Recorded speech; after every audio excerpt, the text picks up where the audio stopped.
Gender dysphoria. You know, a lot of us deal with gender dysphoria, and you know what's interesting about it?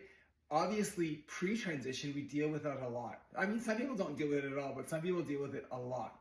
And for many of us, it is actually what almost caused us to start transitioning in a lot of ways. But you know what's so interesting about it? As we start going in our transition, there's moments of gender euphoria, but there's also sadly moments of gender dysphoria, regardless of how far you've come in your transition. I'm 6.5 years in, and I gotta tell you, it still rears its ugly head. Less so these days than it did before, but nonetheless, moments of weakness, moments when I look at myself and I catch a glimpse of him, catch a glimpse of that maybe I haven't come as far as I would have liked to have come. So where is this rooted in? How do we get rid of it when really it's so incredibly difficult to actually get rid of? And so I was talking to a client yesterday, and we were talking about this very subject. She was saying how she didn't want to take pictures of herself. She had no pictures in her house of herself post-transition, even though she looks amazing, right? And so she was telling me how she didn't want to take pictures, and she was having such a hard time with it. And I said to her, you know, it's interesting. You've come so far in the last year and a half. And now let's go back and let's really analyze what is actually happening. Because if I told you a year and a half ago, and I transport you back to that moment a year and a half ago, and maybe you had dysphoria then, but maybe you also had some gender euphoria as you started your transition. So you start your transition and you start feeling moments of gender euphoria, but also, unfortunately, gender dysphoria. And now, I took this client of mine back as we were talking about mindset and mentoring, and we were talking about how she was a year and a half ago. And I was saying, if I could show that person of you from a year ago what you looked like now, what would they say? And she would say, I couldn't believe how far I've come in a year.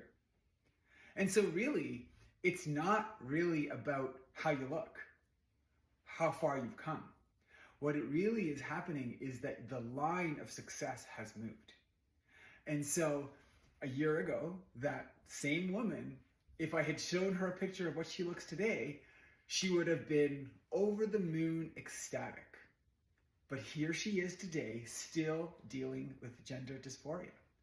And so I said, well, the reason that's happening is because you're progressing and you're moving forward in your transition. And actually, this is a good sign. And you say, Victoria, how is it possible that gender dysphoria is a good sign here? And I say, well, it's not the gender dysphoria that's a good sign, but it means that you're moving forward. And not only are you moving forward, but actually your line of success is also moving forward. And why is it moving forward? Because you're actually making progress. Oh, the double-edged sword of this transition. We move forward, we make progress, we go so much further into our transitions, but then all of a sudden we feel like we get flung back and we get that gender dysphoria moment again. But the reality is, it's kind of self-inflicted to some degree. And why is it self-inflicted? Because we've moved the bar. The bar of success has changed. I like to say, if you asked me 6.5 years ago, if I could press a button and I could be this person, I would have been like this, pressing the button so hard that my finger would break, and then I would switch to a different finger, and then I would switch to a different finger, and I keep doing that, right?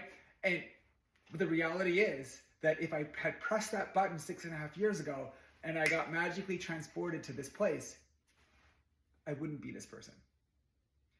Why? Why? Why can't it be so easy, right? That we don't just get to be this person. And the reason is, sadly, that the journey, the pain, the dysphoria, the growth, all of those uncomfortable moments, those are the moments that aren't pulling us back in our journey. It's actually the moments that are pushing us the most forward. And so that gender dysphoria you feel, maybe it's time to start looking at it with a slightly different eye. And what that eye is it's part of my journey. part of my journey to move forward again. Part of the reason I'm feeling this dysphoria is because the line of success has moved. And it's going to maybe possibly even make me push myself even further and harder. But there's this beautiful little silver lining to the dysphoria that we feel today as opposed to the one that we felt pre-transition. These days when I get dysphoria, it's so much less powerful. It's so much less impactful on me and how I perceive myself. These days, I look at myself and most of the time, I'm pretty happy with how far I've come. Doesn't mean that my growth has stopped happening. It doesn't mean that I don't want more. Because the reality is, there should always be more. You get to the top, and then what? Uh-oh, you're at the top. There's nothing else to search for, nothing else to strive for. And so that is probably the worst thing that could happen to you. And reality is, it's always about the journey. It's always about the growth. And unfortunately, that growth comes in discomfort. And maybe instead of shying away from the discomfort, maybe the best thing for us to do is to lean into it. Lean into the discomfort of growth. And that growth is what's going to propel you to become the next best version of yourself. So dysphoria, she's such a bitch, but it is what it is, right? We want to grow, we want to become.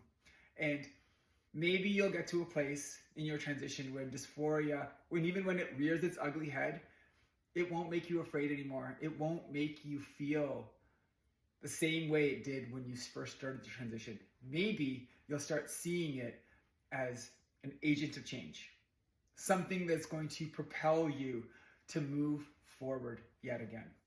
Stop being comfortable. Start getting comfortable with being uncomfortable. Bye all.